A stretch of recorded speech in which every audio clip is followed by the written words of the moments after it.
Welcome to Third Eye Weekly. Joining us today is Casey Klofstad. He's an associate professor of political science at the University of Miami. He studies how society and biology influence human decision-making. Thanks for being on the show. Great to be with you. Thank you for having me.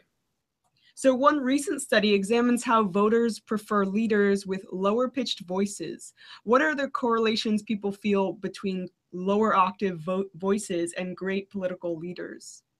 Well, to sort of dig back deeper into what is motivating this research, there is a big literature out there in psychology and linguistics which shows that our perceptions of speakers are influenced by the pitch of their voice. So, for example, men and women with lower voices are perceived as stronger and more competent.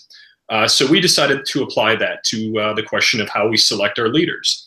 And through a series of experiments and a number of papers, and actually looking at real election results from 2012 in the US House races, we find generally that male and female voters prefer male and female leaders with lower pitched voices. So do you believe there's any truth to this perception, or is it more of just a superficial appeal? Well, that's a very good question, and that's the question that we sought to answer with the recent paper that was published in PLOS One with my colleagues Steve Nowicki and Rindy Anderson. As I said earlier, there is a correlation between low voice pitch and perceptions of competence and strength, but there's really no indication whether, for example, in the case of competence, we're not sure whether people with lower pitched voices are actually more competent. We just don't know. Somebody has to do that research. We'll hopefully be the ones to do that. There is a correlation between strength and low voice pitch. For example, people with lower pitched voices have more testosterone, and that tends to make them physically stronger and actually more socially aggressive. So people with lower voices are stronger. But it's unclear whether that form of strength is actually germane to modern day politics, right? When it's less about throwing rocks and more about complex ideologies. So what we sought to do in this paper is to look at a factor that, to underlie the relationship between voice pitch and voting that correlates both with leadership ability and reliably with voice pitch. And that factor is age. Voice pitch reliably shifts over your life cycle, and it's nonlinear, it's curvilinear. So it starts up when you're young, and then when those sex hormones kick in puberty, it goes down in both men and women, lower in men because they have more testosterone. And the pitch of your voice reaches its bottom around your 40s and 50s. And then as you get into older age, it creeps back up as the physiology of your throat wears out and as you have hormonal changes in both men and women. For example, men lose testosterone as they age. So what that means is that we have this factor, 40s and 50s, arguably the time in your life when you are not too young and inexperienced, nor too old and maybe less capable of active leadership. So sort of the sweet spot, if you will, of leadership ability, being older and wiser, but not too old, not too young. So we have a factor that's reliably correlated with voice pitch, and that I would argue is reliably correlated with leadership ability. So what we did is we did a new experiment where we presented pairs of candidates that varied in their pitch of their voice. And we had our experimental subjects vote for whether they liked high or low, select which one was more competent, which one was stronger, and which one was older. And we find that all these things correlate, right? That our preference for low correlates with the perception that low is competent, low is strong, and low is older. Now, the interesting thing, though, is if you line these things all up and look at them, if you analyze them simultaneously, sort of the Pepsi challenge, if you will, sort of what is explaining the preference for low when we account for competence, strength, and age simultaneously. And what we find is that the winners of that battle, if you will, are competence and strength. Age still is reliably correlated when you account for the others, but less so.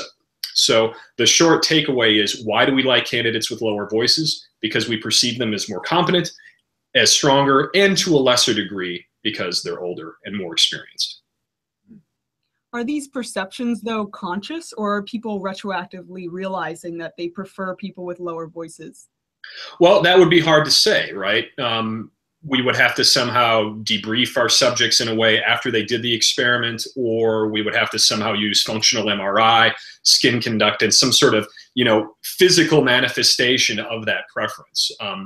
But what we argue is that the manipulations, while perceptible, the manipulations in voice pitch that we use, while they are perceptible, they are subtle. And I would argue that whether these are conscious or unconscious choices, they are still perceptions, and this is a vocal signal that is affecting our perceptions. So how is this study different than other fields of research that have examined politicians' voice pitches? Well, how is it different? It's very much related to the previous work that we've done. The way that it fits in is that one of the earliest studies on voice pitching candidates, done by a couple of sociologists back in 2000, I believe, looked at recordings of presidential debates, and they found a relationship between who won and who had the lower pitched voice. Unfortunately, that's not an experimental study, and they didn't control for other factors that might have influenced the election, like the partisan mood of the public. So that was a neat correlational study, but it didn't really inform us about causation like an experiment does, nor did it account for other potential confounds of electoral outcomes.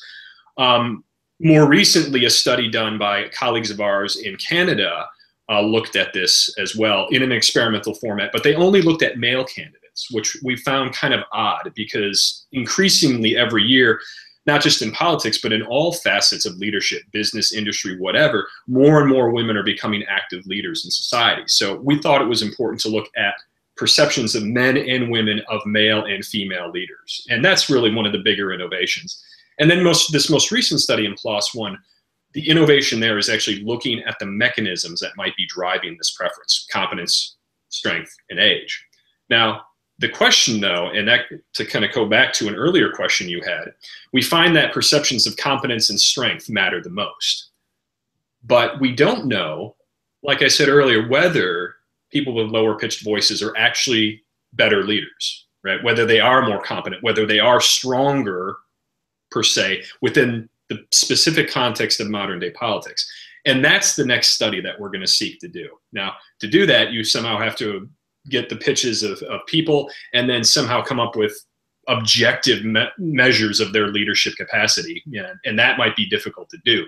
So probably what we'll end up doing is just take many different measures of that could potentially be called leadership ability and then look for correlations.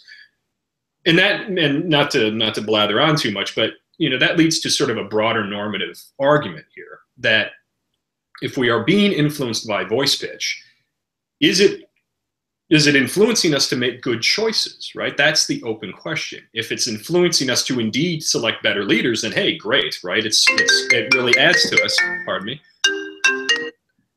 On the other hand, if it has no relationship with leadership ability, then sort of it's a wash, right? But if it's in fact the case that people who have lower voices have more testosterone, or maybe more socially aggressive, maybe they're not collaborators, maybe they're not going to compromise, maybe that's not a good leadership ability. So that's the open question, that this subtle influence that has been sort of working on the electorate over time, is this good for democracy? And we just don't know yet. Have you looked at how this research is playing out right now in some of the candidates that are running for president for the presidential election? Not for the presidency. We haven't looked at that. I can tell you anecdotally, I've been doing a lot of interviews about this research, and I did one with Canadian Talk Radio in Toronto, I believe, yesterday. And just for kicks, I went and looked. They're having an election cycle right now for their national parliament, and they actually recently had a debate with the three major candidates for the top three parties. So I figured, let's go and look at their summary statement at the end and take the first 4 or 5 seconds of that statement and look at the pitch of these individuals' voices. And it turns out that the ordering from low to middle to the highest actually tracks the current polls for the national candidates in Canada. Now, that is wildly anecdotal, right? That is not very scientific. It's a good sort of story to tell, but maybe there is something to it. But in terms of the current presidential candidates, we haven't done any analyses. The most up-to-date study that I have, which is out now in Political Psychology, looked at the 2012 House candidates. So to shift gears a little bit, another study of yours examined vocal fry and women's voices and how it could undermine success. For those in our audience that don't know, could you explain what vocal fry is and why it kind of has the prevalence that it does? Yeah, so vocal fry, think Kim Kardashian on the female side, or think Ira Glass, if that plays to this age demographic, on the male side, or Henry Kissinger. It's sort of the lowering and the creaky voice at the end of a sentence. So it's creaky voice, creaky speak, vocal fry. It's sort of like bacon popping. Basically what's happening is that in men or women, both men and women use vocal fry. It can be a speech pathology, right? Something is gone wrong here in the physiology of your throat, or it can also be an affectation, like I just did a few seconds ago. What's happening is that the speaker is attempting to lower the pitch of their voice to the bottom possible register that they're physically capable of. Because, just as a sidebar, voice pitch is physiologically determined by your throat, which is influenced by things like your height, hormones, so on and so forth. So what happens when you do that, there are these flaps or vocal folds or vocal cords that are in your voice box or your larynx. When you do that, that causes those flaps to vibrate against each other in a sort of an unnatural, uneven way. And that's where you get the pop and the crackle from. That's where that comes from. So vocal fry, that's what it is. What was the study about? Well, what motivated us, and we did this in tandem with some folks at the Fuqua School of Business at Duke, there is a stylized fact out there in the mass media and some academic studies that this form of speech, this affectation, is increasingly common among young American females. And that some say out there in the media that, well, so what? Language and speech evolve. This is a vocal affectation. Who cares, right?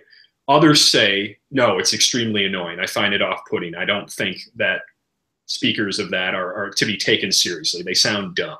So there's sort of this question. We didn't actually address how frequently it is out there. We just sort of accepted that as a fact that there are people out there observing this. Okay, it's a thing. Maybe it's gone up over time, maybe not, but it is a thing. It's out there. What we wanted to resolve was the question out there that nobody had resolved yet, whether this is actually perceived positively, negatively, or just is a null thing.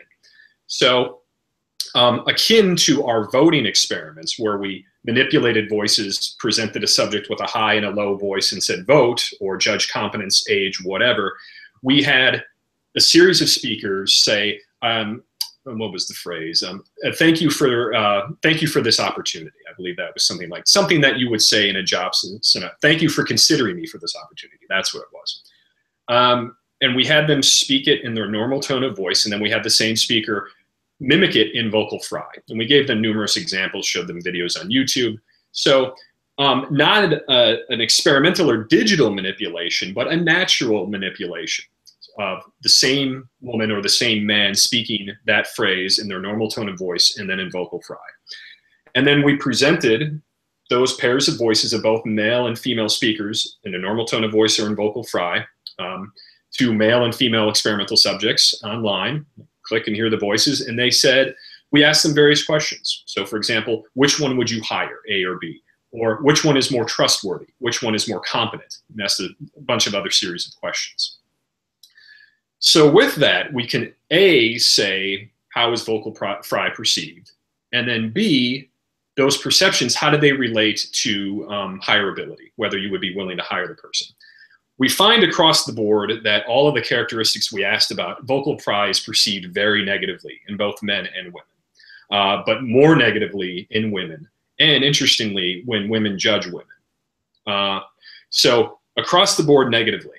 Now, relating to hireability, what we find, the factor that is most highly correlated with not wanting to hire somebody who speaks in vocal fry is that they are perceived as being untrustworthy. Now, again, going back to the voting stuff, whether that is true, who knows? But that is the perception that we found with our experiment. So sort of two takeaways, and I'm sorry if I'm filibustering, feel free to break in. I don't know. Two takeaways from this. One is a cautionary tale for both men and women, but maybe more so for women, that using this affectation, if you are indeed using it voluntarily, maybe not such a good thing for your job prospects. Might be fine in other aspects, right? What if we did this experiment and it was, well, would you date this person, or would you take this person to a club or something like, maybe the results would be different. But speaking within the narrow confines of the labor market, the cautionary tale for men and women on the market, and again, especially women, knock it off, right? Don't do that. If you can, right? Now, if it's truly your tone of voice for whatever reason, right? If that's how you speak, so be it. But if it is an affectation, you may want to check that when you go into the boardroom and then adopt it back again when you're with your friends. Point two, though, on the other hand, is that this is a cautionary tale for people doing hiring, most of whom are old white guys like me, right? Who are probably the ones that are perceiving this affectation negatively, especially in you darn young women. Why do you speak that way, right? Cautionary tale, not just for the job seeker, but for the job provider, that maybe you need to be conscious of these biases that you have, and that you need to listen to what the man or woman is saying when they're in the boardroom interviewing, rather than focusing on the tone of their voice. So sort of a two-way street, if you will. Very good. Wow, that's some interesting knowledge that we're now learning. I think everybody can benefit from that. Thank you. Those are all the questions we have today. Great. Great. All right. Thanks for having me. Appreciate it. We'll send you a link to the podcast and everything once it's all up. Awesome. Thanks, guys. Thanks, Casey. Have a good one. Take care. Bye. Gotta click it again, I think.